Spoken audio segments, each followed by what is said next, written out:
सखर जी मसरूफ़ कारोबारी मरकज़ सुके तलाव में 1992 में तैयार थियल रॉयल प्लाज़ा तैयार थियण जे 2 सालनि बाद ही नोटिस जारी थियण जो शिकार। 64 फ्लैट ऐं सवें दुकाननि जे मालिकनि खे बिल्डर ऐं लाॻापियल इंतज़ामिया जी मिलीभगत सबबि दुकान ऐं फ्लैट ज़बरदस्ती ख़ाली कराइण लाइ शुरूआती ऑपरेशन दुकाननि ऐं फ्लैटनि ॾांहुं वेंदड़ रस्तनि खे Sindh building control authority Sukkur पारां सील करे छॾियो। फ्लैट ऐं दुकान मालिकान जो एहतजाज औरतुनि पारां पाराता असिस्टेंट कमिश्नर ईसा ख़ान ऐं पुलिस रॉयल प्लाज़ा के ख़ाली कराइण लाइ रहवासियुनि ते दबाव भुगड़नि मुठ बिल्डर खे विकिरो करण ते मजबूर कयो पियो वञे।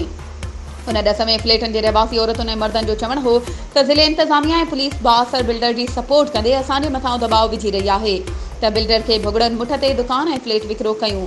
ॿी सूरत में प्लाज़ा खे नुक़सानकार ॼाणाए बग़ैर मुआवज़े जे ख़ाली कराया वेंदा। होॾां सिंध बिल्डिंग कंट्रोल अथॉरिटी ज़रियनि जो चवणु आहे त सिंध बिल्डिंग कंट्रोल अथॉरिटी कानून मूजिबि बिल्डर खे फ्लैट ऐं दुकान मालिकनि खे फ्लैट ऐं दुकान ॿीहर तामीर करे ॾियणा आहिनि। ॿिए तरफ़ असिस्टेंट कमिश्नर सखर ईसा ख़ान जो चवणु हो त मूनसून बरसातुनि जो अलर्ट जारी कयो वियो आहे।